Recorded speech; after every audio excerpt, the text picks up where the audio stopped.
Shalom, Shalom sahabat-sahabat Hers yang diberkati Tuhan. Puji Tuhan, kita berjumpa lagi di hari ini dalam damai dan sejahtera Tuhan. Selamat beribadah kepada Tuhan di hari ini. Selamat merayakan Jumat Agung, hari kematian Tuhan Yesus,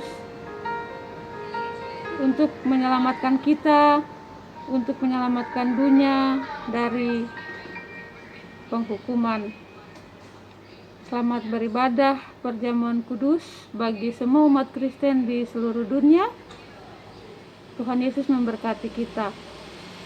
Nah, di saat ini kita akan sama-sama membaca firman Tuhan dari Imamat pasal 25 ayatnya yang ke-35 sampai ayatnya yang ke-55. Untuk itu mari kita berdoa.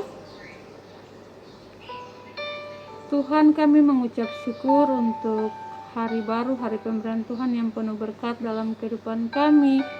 Kami mengucap syukur untuk nafas kehidupan yang Tuhan masih percayakan dalam kehidupan kami.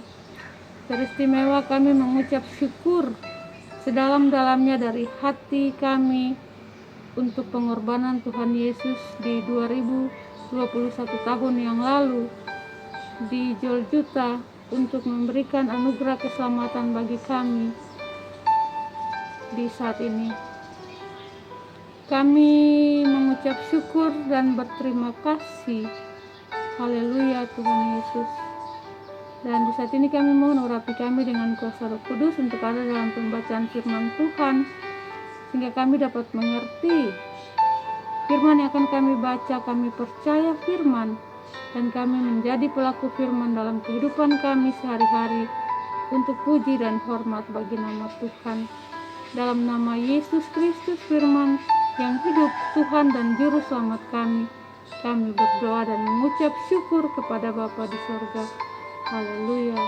Amin.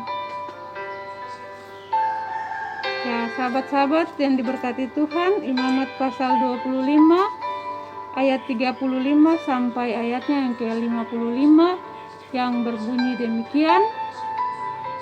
Perlakuan terhadap orang miskin.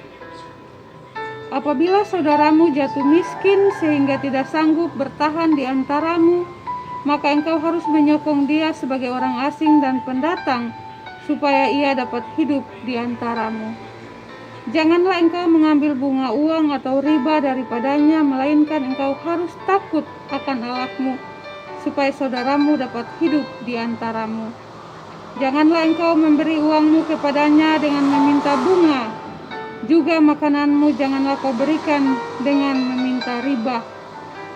Akulah Tuhan Allahmu yang membawa kamu keluar dari tanah Mesir untuk memberikan kepadamu tanah Kanaan, supaya aku menjadi Allahmu. Apabila saudaramu jatuh miskin di antaramu sehingga menyerahkan dirinya kepadamu, maka janganlah memperbudak dia. Sebagai orang upahan dan sebagai pendatang, ia harus tinggal di antaramu. Sampai kepada tahun Yobel ia harus bekerja padamu. Tetapi ia harus diizinkan keluar daripadamu, ia bersama-sama anak-anaknya, lalu pulang kembali kepada kaumnya, dan ia boleh pulang ke tanah miliknya, milik nenek moyangnya. Karena mereka itu hamba-hambaku yang kubawa keluar dari tanah Mesir, janganlah mereka itu dijual secara orang menjual budak.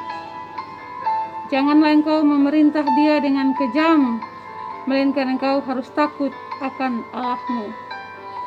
Tetapi budakmu laki-laki atau perempuan yang boleh kau miliki adalah dari antara bangsa-bangsa yang di sekelilingmu. Hanya dari antara merekalah kamu boleh membeli budak laki-laki dan perempuan.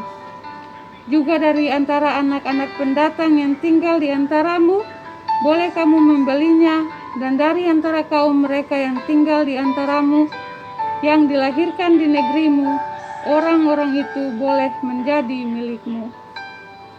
Kamu harus membagikan mereka sebagai milik pusaka kepada anak-anakmu yang kemudian, supaya diwarisi sebagai milik. Kamu harus memperbudakkan mereka untuk selama-lamanya. Tetapi atas saudara-saudaramu, orang-orang Israel, janganlah memerintah dengan kejam yang satu sama yang lain. Apabila seorang asing atau seorang pendatang di antaramu telah menjadi mampu, sedangkan saudaramu yang tinggal padanya jatuh miskin, sehingga menyerahkan dirinya kepada orang asing atau pendatang yang di antaramu itu, atau kepada seorang yang berasal dari kaum orang asing, maka sesudah ia menyerahkan dirinya, ia berhak ditebus, yakni seorang dari antara saudara-saudaranya boleh menebus dia, atau saudara ayahnya, atau anak laki-laki saudara ayahnya, atau seorang kerabatnya yang terdekat dari kaumnya, atau kalau ia telah mampu, ia sendiri berhak menebus dirinya. Bersama-sama dengan si pembelinya ia harus membuat perhitungan, mulai dari tahun ia menyerahkan dirinya kepada orang itu, sampai kepada tahun Yobel. Dan harga penjualan dirinya haruslah ditentukan menurut jumlah tahun-tahun itu.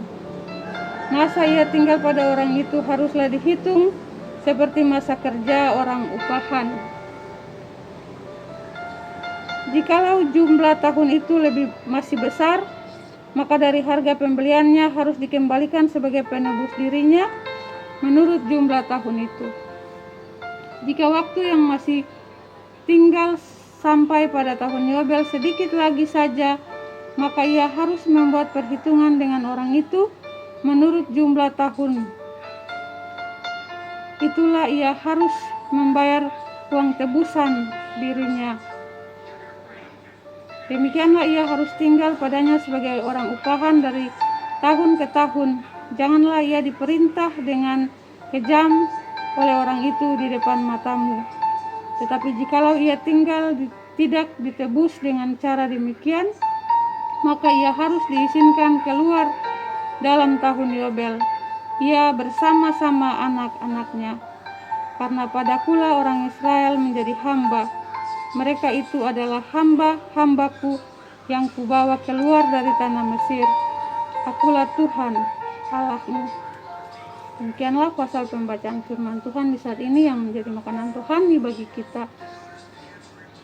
Berbahagialah kita yang mendengar firman, percaya firman, dan menjadi pelaku firman dalam kehidupan kita sehari-hari untuk puji dan hormat bagi nama Tuhan. Tuhan Yesus memberkati kita semua. Haleluya. Amin. Sahabat-sahabat semua, selamat merayakan hari Jumat Agung di hari ini, hari kematian Tuhan Yesus. Selamat mengikuti ibadah perjamuan kudus bagi kita semua. Tuhan Yesus memberkati. Shalom, sampai bertemu lagi.